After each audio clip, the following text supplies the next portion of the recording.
Ay, magandang gabi mga friend, mga boss. Ay, nako. Gulo-gulo. Wala na yatang kapanatagan tong gobyerno ni PBBM na to. Bigyan tayo ng reaction dito kay Idol Richard Hidarian, no? Yung sinasabi ni Mon Tulfo, yung mga ibang kaibigan natin na today daw mismo aarestuhin si Bato, pero nakita ko na yung warrant of arrest at saka lahat, the signatures and everything like that. So it's a matter of just making it happen. Huwag lang natin kalimutan, guys, na si Bantag ay na hindi pa rin nahuli, no? So it makes you wonder. Yun nga, pares tayo eh. Nakapag-wonder talaga, no? Malapit na matapos yung termino ni itong si PBBM. Si Bantag di pa nakikita kung nasaan. Pero siguro boy pa yun. Ano yung logistics nito? Kasi it's one thing na may hinahanap ka at saka fugitive na siya. It's another thing kung may nagpoprotekta.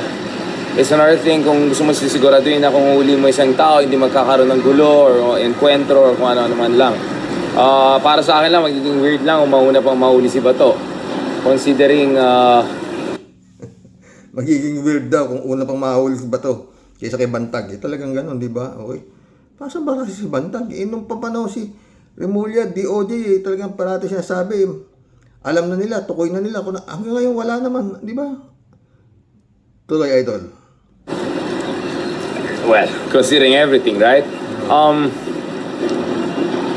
For me, if ever, actually hindi siya if ever, once na mahuli si Bato, I think eto na, yun ng potentially House of Cards ng Duterte na babaksak talaga. Yung pag-archive kay Digong ngayon, sa aking palagay, ano yan, knockdown punch yan eh. Pero hindi pa yan knockout sa mga Dutertes.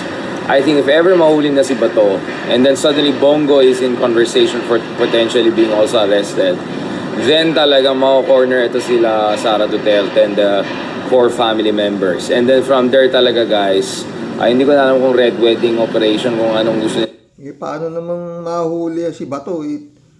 Wala pa nga warrant of arrest, tinimbrihan na ni Boying na meron na, di ba? At pinipilit niya pa na meron dito sa cellphone ko tatago na si Bato, di ba, Idol? Tuloy. Gawin ng admin sa kanila. Marami kasing vulnerability sa mga Dutertes eh. But that also makes you wonder, ano yung magiging response ng mga Dutertes? I don't think they're just gonna sit this back, no? So, potentially a big clash is coming soon, guys. No one is gonna go gently into the night here. And that's why, guys, ang parating sinasabi, super mahalaga na nakahanda na yung third forces. Kasi we really don't know once nag-roll na yung dice na yan, saan pupuntang usapan, di ba? Kasi Pandora's box na yan. So, in light of that, guys, I think it's very important na magpakita ng unity yung mga progressive pink forces.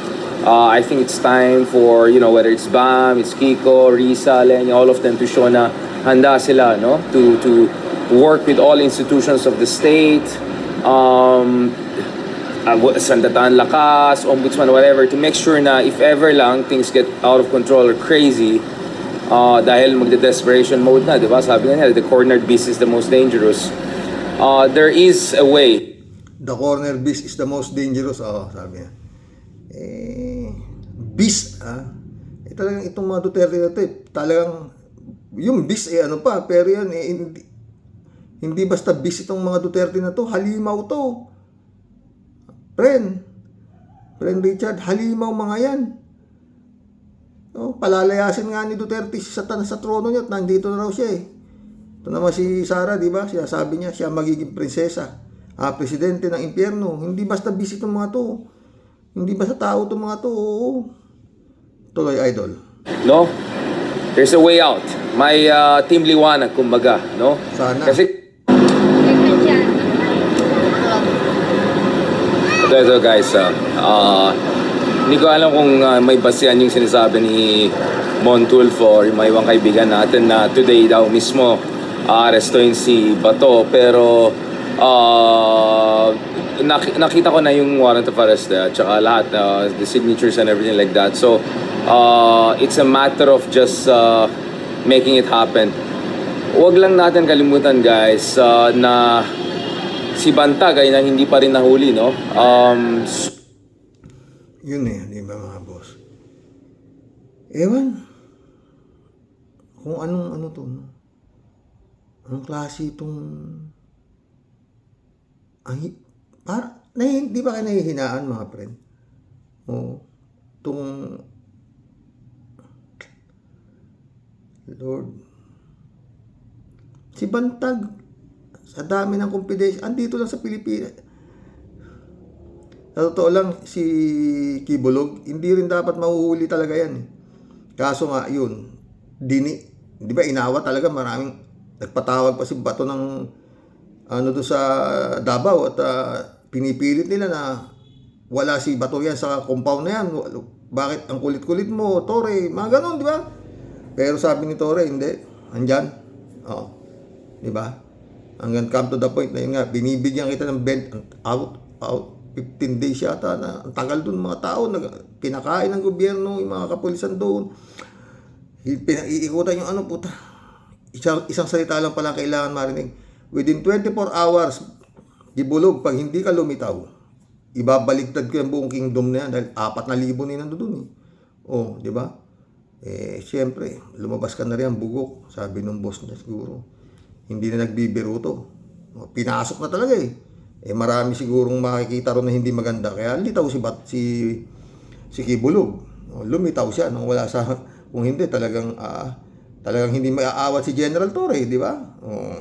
Pero si Bantag, tukoy ba nila kung talaga nasan ba yung Bantag na yan? Hanggang ngayon, hindi pa nila alam kung nasan yan. Hindi ko anong klase, no? Pakinggan natin si former Senator Trillanes. Pirma kung meron na nga ba o walang arrest warrant from the ICC. Pero nakikita natin siya on social media. Ano pong komento niyo dito? Ano po, pagka natapos itong regular session na ito sa June, sa July po at hindi pa rin siya mag-a-appear, magpa-file po ako ng ethics case para ma-expel siya dahil hindi siya pumapasok.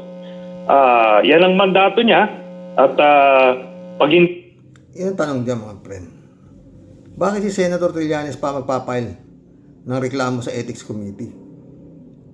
Di ba? Meron naman Senate President O, di ba? Dapat sila magbibigay na pag hindi ka pa, bakit kailangan pang may mag-file sa Ethics Committee? Di ba? Kumbaga sa ikaw ang Senate President, dapat alam mo disiplinahin ang nasasakupan mo ng mga senatong. Di ba? Pag hindi ka pa publika Senado na ikaw i-expel na namin. O di ba? Parang yun nangyari kay Tebes, di ba? O, ba't kailangan umabot pa kay Sentry? Tuloy, Sentry. niya ginawa yan, meron siyang dereliction of duty, ika nga. Kaya pwede siya ma-expel. Ganun lang po yan. Senator, pahabol ko lang I know I already told you that was my last question, but have you heard any confirmation kung meron nga bang arrest warrant na inilabas ang ICC for Senator Bato de la Rosa? Let's just say that I wouldn't be in a position to confirm or deny that. Hayaan na natin si Bato mag-decide. No, hindi pa. Hindi raw niya alam kung meron nga o wala. Pero si Ombudsman Remulla, sinisiguro nang meron. Nasa cellphone nga raw niya. Di ba? Kung meron ba o wala. Di ba? Kung walang warrant, sabi ng mga government agencies, wala. Therefore, you don't have any reason to be absent. Tapos sabi ng mga government agency, wala. You don't have any reason to be absent, sabi ni Trillanes. Wala naman nagsasabing meron di ba? Maliban na si Ombudsman, meron. Pakita pa siya sa social media, ibig sabihin, pwede naman palang lumabas. Ba't di ka pumapasok? So yun po ang naabangan natin. Hayaan na natin siyang mag-isip na malalim kung meron nga bang warrant o wala. Do you have any message for Senator Bato de la Rosa, Senator Sonny? Ito mabigat yung message ni Tokayo kay Bato. Ang message ko sa kanya, para lang mapayapa yung kanyang pag-iisip, mag-surrender na siya at samahan na lang niya si Digong doon sa dahig. Kasi sila naman talagang dalawa yung Mag-surrender baka mo, Tokayo. Yung itsura ni Bato, hindi mangyayari yan. Kasi sabi nga ni Bato, kailangan bigyan daw siya ng due process. Yun ang nasa tuktok ng gago. Dahil yun na sinasabi ng abogado niya, si Turon, o di ba? Kailangan bago hindi pwede. Kailangan due process, kung ano-ano, ganito, dadaan sa korte, kung ano ang kaletsihan, alam mo, di ba? Hindi susurrender yan, Senador. Ewan ko, mali ako, pero imposible yung sumurrender. Pinagtago na nga di ba? Kung susurrender yan nung pa, wala na yan, hindi na lalabas. Tanggalin nyo na sa Senado kung tatanggalin nyo. Kung matatanggal, baka magkaroon ng botohan dyan, hindi matatanggal yan. Di ba? Tuloy, Sentry. buwan, kaya nangamatay yung libo-libong mga Pilipino. Ganun na lang po yan. At least may kakwentuhan si Duterte. Itong si Senator Bato de la Rosa is still MIA sa Senado. Hindi pa din nakukumpirma kung meron na nga ba o walang arrest warrant from the ICC. Pero nakikita natin siya on social media. Ano pong komento nyo dito? Ano po? Ayun. Nagso-social media pa. Ano ba yan? Di ba pwedeng si Turo na lang arestuhin ninyo? Alam ni Turo ayaw niya sabihin di ba? Di ba may kaso yun? Tiyatago mo yung kriminal? Di ba? Ito pa isa mga trend. Ano bang ginagawa ng ombudsman before? Umupo lang sa lamisa nila dyan, maghintay lang ng compliance. Pag DPWs, okay lang. Isa si former Ombudsman Samuel Martires sa mga umano'y dahilan kung bakit tila sumabog ang korupsyon sa Department of Public Works and Highways. Yan ang paninindigan ni Dr. John Chong, ang presidente ng anti-corruption NGO na Task Force Kasanag. Dr. John Chong, hindi naman basta tao ito. Ang sinisisi niya si Martires, di ba? Pero anong ginagawa ng gobyerno kay Martires?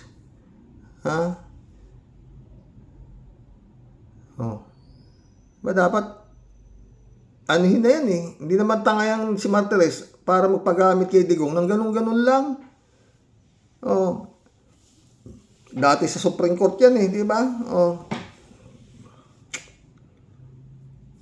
Kawawa talaga itong Pilipinas na to mga friend. Dito sa mga putang ng panahon ni Digong, pinakagrabe talaga yun mga boss.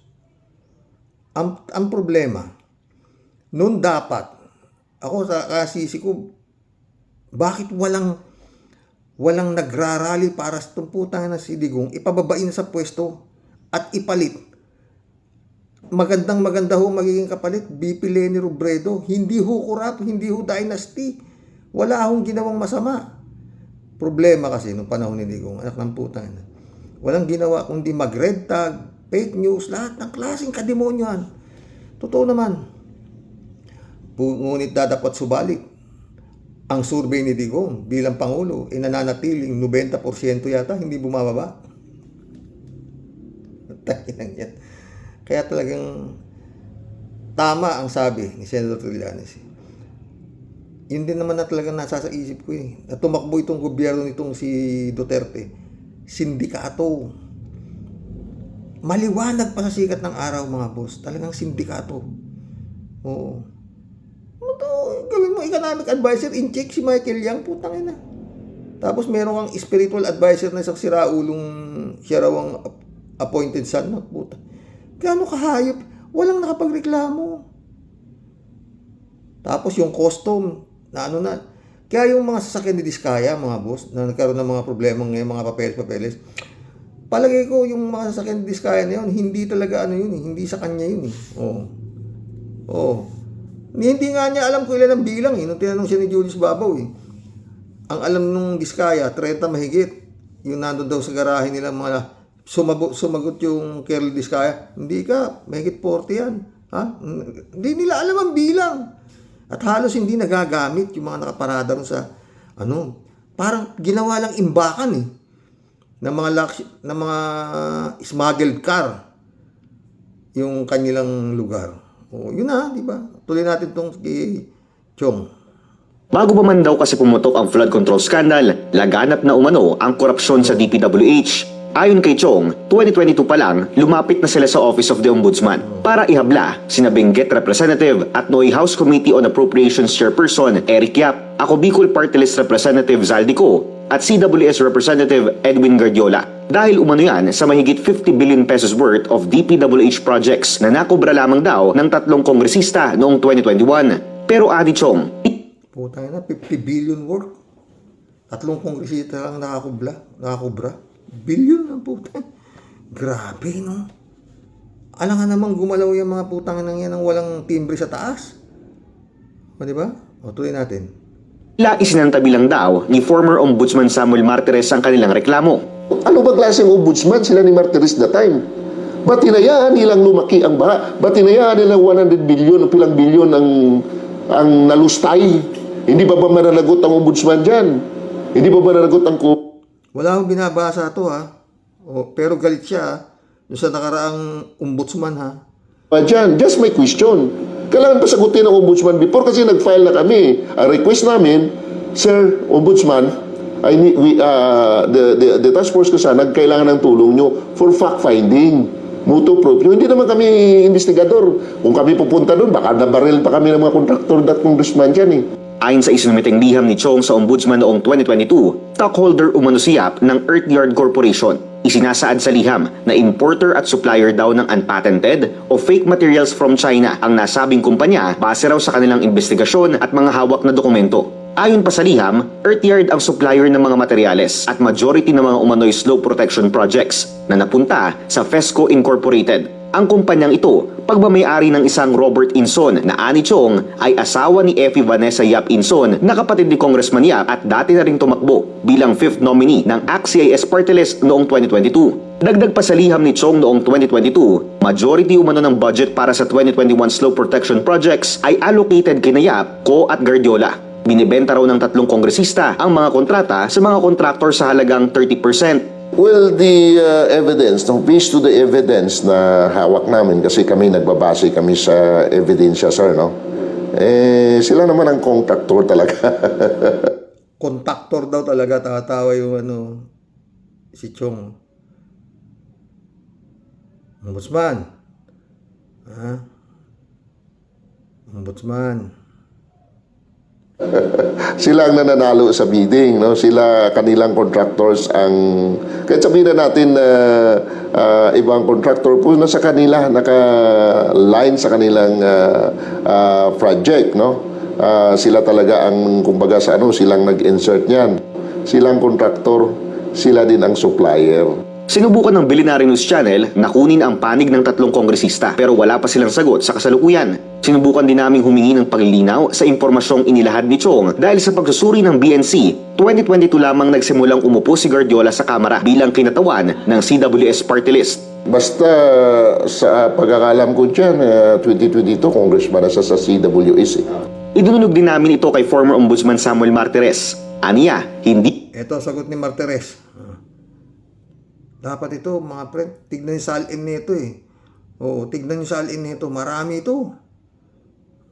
umano siya aware sa reklamong isinumite ni Chong sa kanyang tanggapan noong 2022. Kasalukuyang nasa spotlight ng investigasyon ngayon ang 3 kongresista. Ngayong araw lang, kinumpirma ni Pangulong Bongbong Marcos na frozen na ang assets ni Yap at ng kapatid nitong si ACT-CIS Representative Edvic Yap. Kasalukuyang tinutugis ng mga otoridad si Ko at itinuturing na isa sa mga key figure ng DPWH corruption sa Marcos Jr. administration. Kasama naman si Guardiola sa first batch ng mga tinaguriang contractor na pinakakasuhan ng ICI at DPWH sa Office of the Ombudsman dahil umano sa prohibited interest law violations. Bakit hayaan nila na ngayon lang lumabas itong billion o billion na corruption? Ano bang ginagawa ng ombudsman before? Umupo lang sa lamisa nila dyan, maghintay lang ng complaint. Grabe, mga friend, no? Talagang grabe yung panahon ni Digong. Oo. Pero walang people power para palayasin sa pwesto, wala. No? Paano? Hawak niya yung mga general. Nakapwesto sila maganda. Ngayon si PBBM naman, yung mga pinwesto ni Digong ng mga general, yun na ngayon na gumagawa ng paraan para mapalaya si PBBM at makabalik sila lahat sa yung kanilang anak ng puta, grabe, no, mga friend. Ewan ko kung kakayanin talaga itong administrasyon. Kung didiinan talaga, kaya. Kaso kung ganito, puro. Bago dumating warrant of arrest, wala na. Oh. Sino ba yun? Bunuan ba yun? Wala na. Nagpaalam lang na sasamahan daw niya yung asawa niya sa Amerika magpapacheck up. Hindi na bumalik. Oh. Yung matanda, di ba? Puro ganun. Wala. Harry Roque, ala. And sana itong ilang taon pang nalalabi ni PBBM, malinis niya to. Sa totoo lang. Oo, Diyos ko. Hanggang ngayon, usap-usapan pa, tatakbo si Sayad. No? Eto, Sayad, oh. Magkasama kami nag-attend ng isang graduation. Truthfully, I wasn't feeling well. Kasi kinukulam nila ako.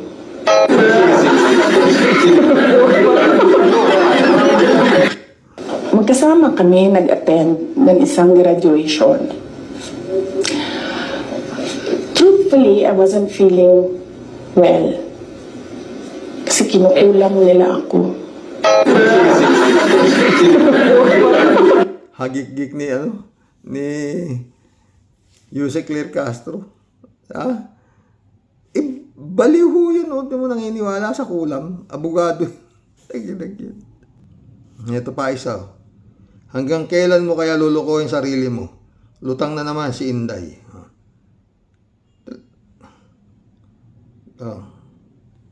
Isa-isa ko pinuntahan lahat ng bangko at tinanong ko sila isa-isa sa mga nakapangalan sa akin at yung mga accounts.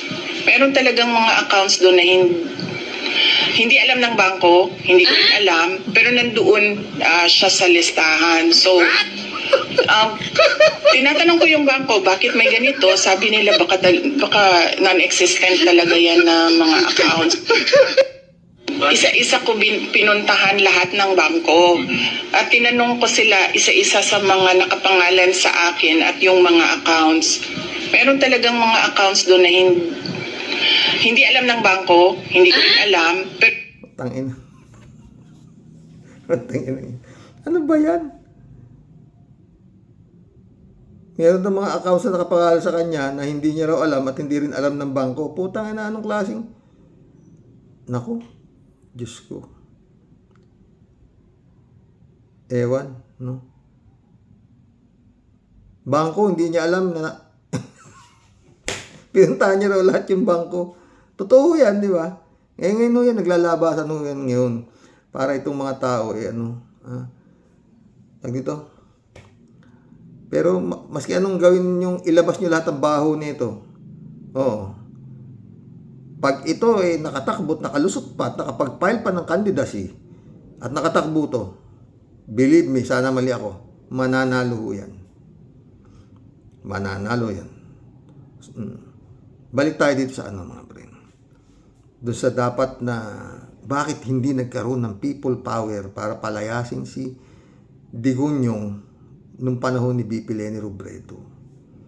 Ang ganda ng choice. Ngayon, palalayasin mo si Bongbong, ito ipapalit mo. Para kang kumuha ng batong pinalo mo yung ulo mo. Buti kay Bongbong, nauuntog ka lang. Okay? Para mong hinambalos ng maso yung tuktok mo, di ba? Isipin mo, mga gago talaga ang ipapalit mo sa Malacanang, putang ina, itong mga to. Harry Roque, at malamang, tapos lahat ang kaso. Maliban yung kay Digong, maiiwan siya dun sa ICC. Talagang wala ang pag-asa yun. Oo. Pero itong mga putay na kibulog, lalabas lahat yan. At baka, yun nga, ang putay na, tatalupan ka ng buhay nito, PBBM, durado. Baka nga ituloy banta nitong hayop na to na ipahukay yung libing ng tatay mo at itatapon sa West Philippines. Ewan ko military, no? Pero anyway, ngayon talaga yung military, hindi nila matinag. Kasi alam naman ng military na talagang napakaano. Pero yun nga ang problema. Dapat yung ombudsman na pinagkakatiwalaan ngayon ng mga hindi nag-file ng mga panahon ni Martires.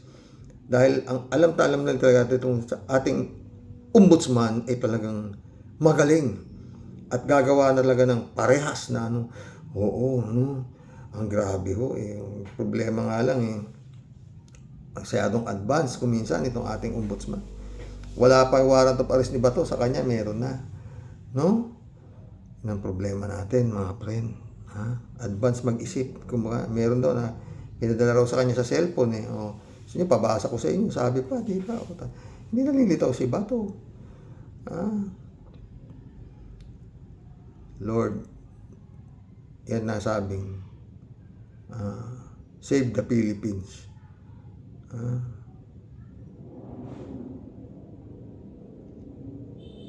Ang dami pang ano yung mga tinanim ng impakto sa gobyerno, ang dami pa. Muntakin mo, nga,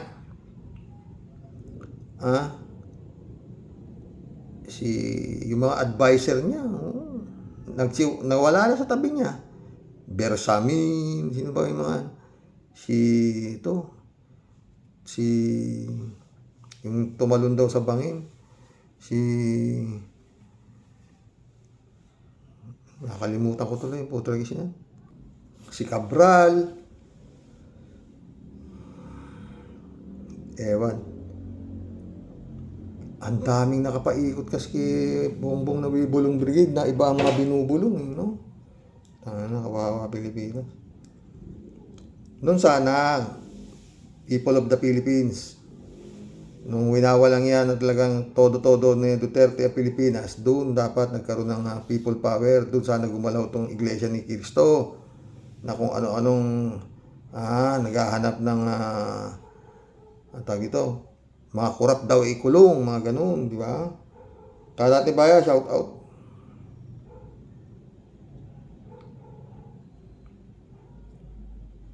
Good evening, Kasani, sabi niya. Batutahin mo ang bayag ng mga tulonggis na foolish. Niyan, Kasani, bakbakan mo na.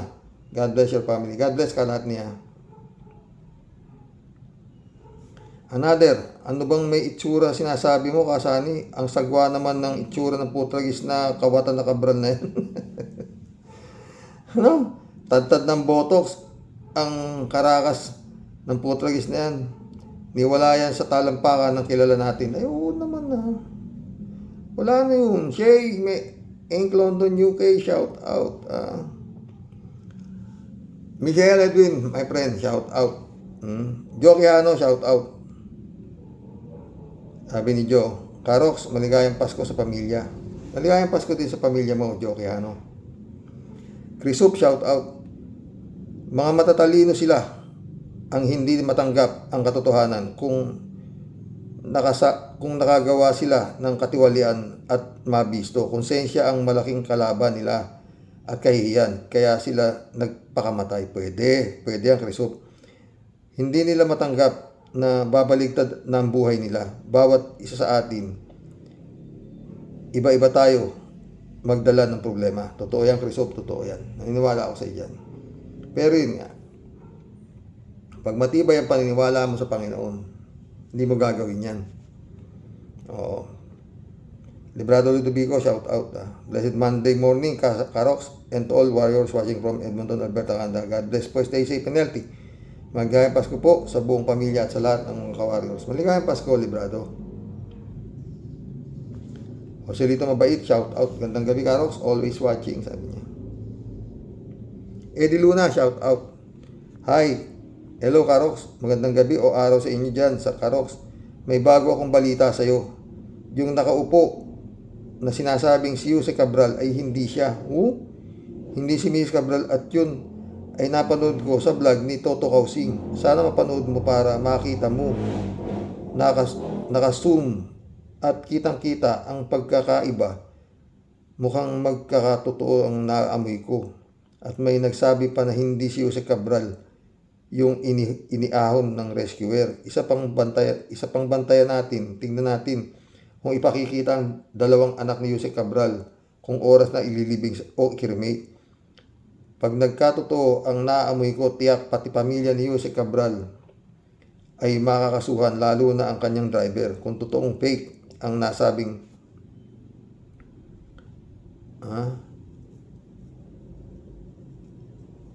nasabing pagkamatay ni Jose Cabral. Ang masasabi ko lang ulit, marami ding artista ang ginamit nila. Kaya lang bistado ang script. Sana mapanood mo yung kay Toto Kausing na vlog. Doon mo makikita na hindi si Jose Cabral ang nakaupo sa gilid ng malapit sa bangin. Salamat, Karox. God bless. God bless. Tignan ko nga.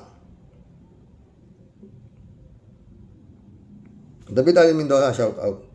Good evening po, Karox. Dapat lang po i-uphold ng SC ang naunang hatol ng mga korte sa pagkamatay ni Kian de los Santos. Lalo pat nakakulong na yung idulo nila sa dahig. Totoo yan. Pero dapat managot si Bato dyan. Pinagtanggol ni Bato ng dire-diretso yan, ha? Glenda Deo, sabi niya, collateral damage, ha? Good justice for Kian and all EJK victims, sabi niya. David Ali Mendoza, Karox, sang-ayon po ako dun sa babaeng vlogger na nagsabi na pinili pa ni Jose Cabral na protektahan ng mga taong kasabwat niya sa anomalya sa flood control project, kaya sa takot niya sa ating Diyos, yun lang. Di na pinakinabangan ni Jose Cabral ang mga pinagnasaan niyang kayamanan. Kaya nga po, aanhin mo ang kayamanan dito sa mundo kung di mo naman madadala ito sa iyong libingan. Sana nga po ay maparusahan ang mga dapat managot dyan sa flood control project. Ano mali na yan? Sana nga. Ha? Ang inaantay na lang natin kung meron na senador o congressman na makukulong. Hanggang ngayon mukhang sana nga. Sam AJ shoutout. Karox, kaya nga si Bongo na tagabayad ng mga pulis na konsensya ngayon at namimigay na sa taong bayan, pero hindi pa rin lusot tulad lahat ng kapwa niya demonyo. Ito. Mary Lebron shoutout. Good evening, Sir Rox. No escaping ads, sabi niya. Elizabeth Duckless, shout out. O ngayon, nagpauto kasi kay Digong nyo, mabubulo kayo sa kulungan pulis patola. Totoo yan. May bayad eh. Ha? Shelly Jaser, shout out. Tuwang-tuwa naman dyan ang mga magnanakaw na mga nakaupo sa gobyerno. Malamang lahat sila nagre-relax na lahat. Bilyonaryo pala si Cabral niyan. Saan galing yung pera niyan? Kaya kayong magnanakaw ng mga politiko, mag-isip-isip na rin kayo. Baka ganyan din danasin ninyo na tumalon sa bangin. Ayan, di ba? Hindi naman niya nadala yung yaman niya, di ba, Karox? Anyway, hindi pa rin ako naniniwala na nagpakamatay si Madam Cabral. Rest in peace. Totoo. Kasi ako hindi ako naniniwala.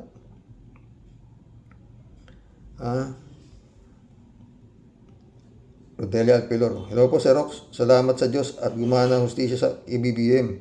Maligayang Pasko, Sir. At masaganang bagong taon. Stay healthy, safe. You and your family. God bless po at sa mga kabosing. Ikaw din, Rodelia Alpilor, at sa iyong pamilya. Friend Sherwin Sapeda, shout out. Christian Sen, July 7, Alcantara. Annalisa Apolinar, shout out, mga friend, ha? Sabi ni Prince Sherwin. Impong Basyang Team Tia Deli po, bumabati po ng maligayang Pasko at masaganang bagong taon sa iyo, Sir Rox. At sa buong team Rocky Barros the Great. Sa topic mo po today, Sir Rox, bago ko po isingit ulit ang bangin issue. Hindi makakito. Bye. Tama lang naman po, Sir Rox, na sa tinagal-tagal ng kupad pagong na pag-usad ng hustisya dyan po sa atin sa Pinas. Tama at karapat-dapat lang naman po talaga, hindi lang po kulong at magbayad ng danyos ang mga pinutukan ng lintik ng mga lecheng pulis patola, Sir Rox. Kung ako po ang tatanungin, dapat po kung ano po ang ginawa nila doon sa walang kalaban-laban na si Ian, dapat po, Sir Rox, sakluban din po sila ng kanilang mga ulo at bago din tirahin at paputukan ang mga pesting yawa. Yan po ba ang natutunan nila sa pagpapatupad ng tamang batas, aber? Walang tama nung panahon ni Digong, lahat kaliwa. Sir Rox, kung sino man ang eskwelahan na nag-seminar dito po, sa mga pinutukan po ng lintik na ubod ng mga bobong pulis na to, dapat po kasama po sila sa mga ibibiti ng patiwarik at binabalatan din po ng buhay. Mga anak kayo ng puwele, ang leche. Saka yung pinunong kalbo, nagmula po sa shine lang ng sapatos ng kanyang hepe, biglang naging 4-star general at naging rango ng pinutukan ng lintik na Timawa. Na ngayon, sobrang urong ang bususoy sa takot at ayaw magpakita. Hoy, Kurimaw, nakalbong yawa. Dapat kasama ka na iuupo sa silya elektrika dahil sa kabubuhan mo. Sumunod sa utos mo, kaya maraming namatay na lech ka. Tas ngayon, ayaw mong lumabas dahil isa kang pusakal na duwag, urong ang lubot. Leche, kinam. Ngayon ulit Tia Deli dito. Tia Deli ulit to. Additional comment ko po, kasi po, talaga ako po'y mapakali sa banging issue, Sir Rox. Sa totoo lang po, matay ko talagang isipin, Sir Rox. Sabi po na sweet lover, iniwan niya mga before 3 p.m. yata yung Sir Rox. Pero after 2 hours mo pa babalikan, ano yun? Alam mong nasa bangin, nakaupo. Tas hinayaan mo lang more than 2 hours doon. Naku, Tia Deli, parati ko rin tinatanong yan. Ano pong sobrang katangahan po yan, Sir Rox? Saka bakit parang sobrang weird? Walang dalang CP, amo niya that time para ma-check niya kung okay ba. Sir Rox, kahit po pagtahi-tahiin mong kanyang inventong kwento, di po nagsisink in sa utak ko. Ang malabnaw niyang alibay po, Sir Rox, after 2 hours mo pa babalikan. At nung masigurado mong dedo na, kunwari, nagbalik ka sa hotel, bakit di ka sa pulis muna pumunta? Paano, Sir Rox, makakabalik yun sa hotel? Siya nga ang sinakyan, di ba?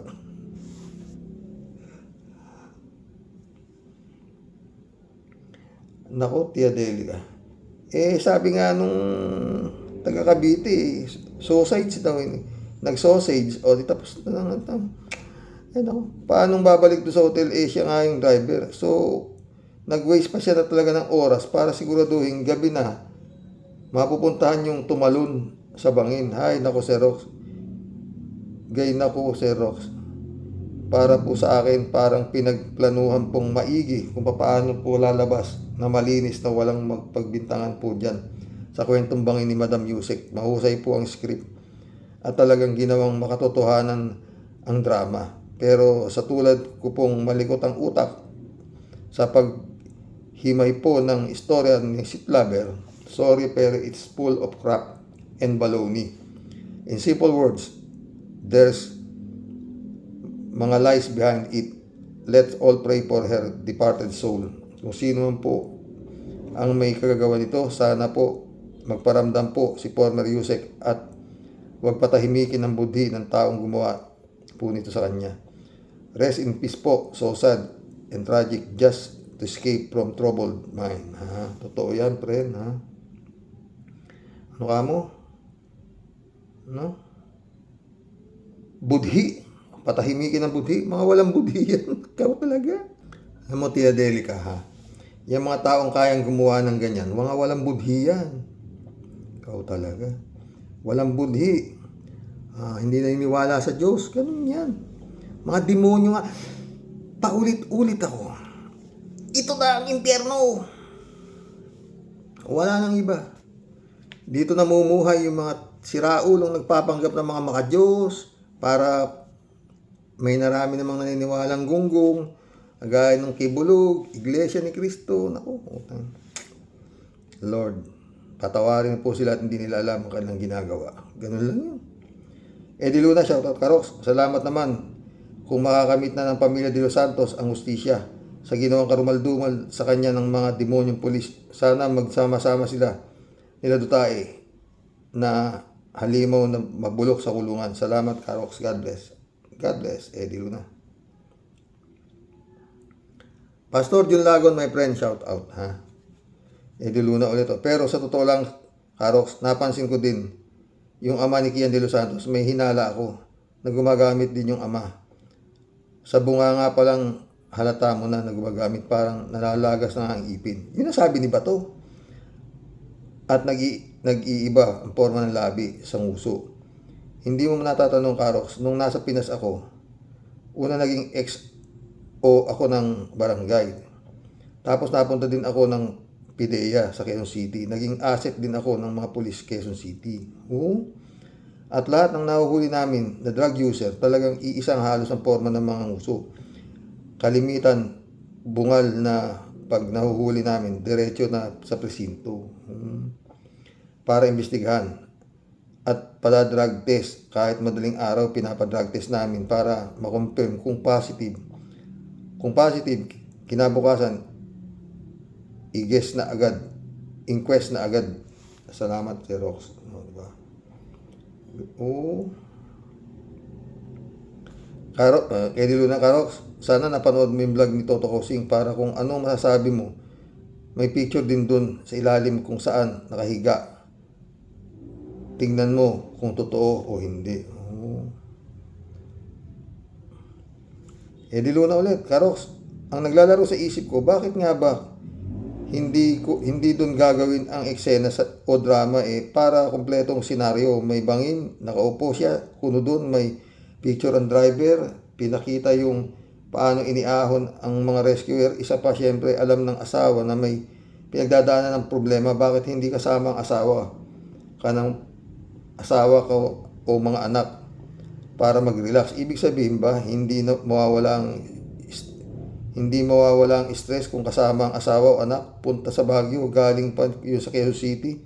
Saka bakit sila sabi nung isang vlogger na pumunta dun, maraming dugo. Bakit sinaksak ba si Yusek doon sa inupuan niya? At magkakadugo. Salamat, Karox. Sana masaya kayo ng pamilya sa Pasko. Ikaw din, Eddie Luna, sana masaya ka rin at ang buong pamilya mo sa darating na Pasko. Ilang araw na lang, friend. Bukas, dispiras na. O, di ba? Eddie Luna ulit. Karox, magpapasko na ano kaya kung biglang dumating sa bahay mo ang hipag mo? Sana magdilang anghel ka, pero wala mo. Anyway, bukas may vlog ako dyan. Sa hipag ko. Sa dispiras ng Pasko. Baka maaga. Oh. May dalang ham at puto at iba't ibang kakanin sa araw ng Pasko. Tapos, sabay hug sa'yo at binati ka ng Merry Christmas. Palay ko, hinipo na siya ng Panginoon para makipag-ayos sa'yo. Salamat sana kung magkaganon, di ba, Sir Rox? Sana magdilang anghel ka, my friend. Pero, pwedeng ilaban niya ng 5 manalong bapor. Makapal ang mukha talaga. Tsaka, matinding demonyong lumulukob sa kanya eh. Oh. Eddie Luna ulit oh. Marami palang nakitang mga project ng gobyerno. Ang sinayang ng mga pera ng mga Pilipino ayon sa Reporter's Notebook. Mga proyektong na ginawang dahilan para makakapagnakaw ang mga putang inang yan ay talagang kainaman ng mga yan. Salamat ka. Grabe, di ba? Eddie Luna ulit, Karox. Paano kakalat ang dugo doon sa kanyang inupuan na bato? Hindi rin makaget over si Eddie Luna di sa bangin senaryo na yan, parang si Tia Delio. Kung sinasabi na tumalon o kaya nadulas, paano magkakadugo doon? Maliban na lang. Sana kung pinagsasaksak siya doon sa ibabaw ng bato bago inihulog sa bangin. Kahit anong galing ng drama, hindi pa din kapanipaniwala. Bistado pa rin sila. Eddie Luna, Australia, sabi niya. JC Hope, shout out my friend. Ha? Brother Elias Isio, shout out. Friend Amy Bingson, Dolor Garcia. Eman Escalona, naka. Jeff Ramos, shout out. Sabi ni 3JC Hope. Sir Rox, eto may ubo ang beauty ko. Huh? Uminom ka ng lagundi, ikaw talaga. Di makagala. Ikaw Buti pa nung andyan ako sa Pinas, di ako inubo. Malamig na kasi dito sa iyo. Ba't uwi ka kasi dyan? Nandito ka na sa Pinas Pero syempre, Pasko na kaya handang ugaga ako sa pagbabalot ng mga regalo. Akalain mo lahat may regalo tapos ikaw nakalimutan ko. Yun ang masakit. Di bale, ibabalot ko na lang yung regalo ni Jan last year sa medyas.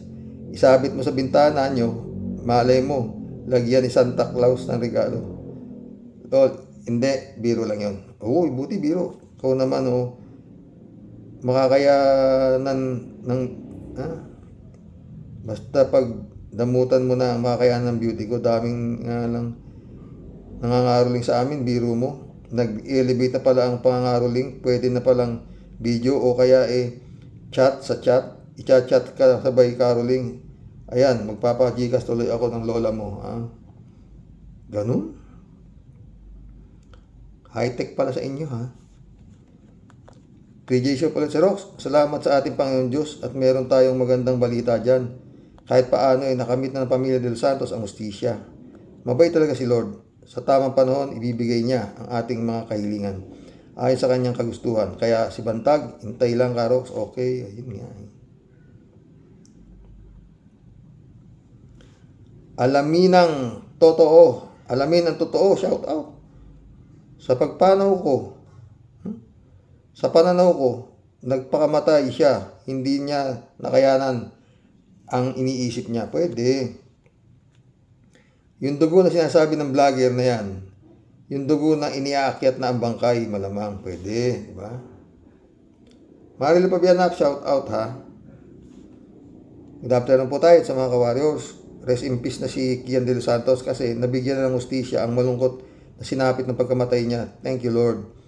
Ikaw ang kumilos para makamit ng justice bagamat inabot halos 9 years na kaso.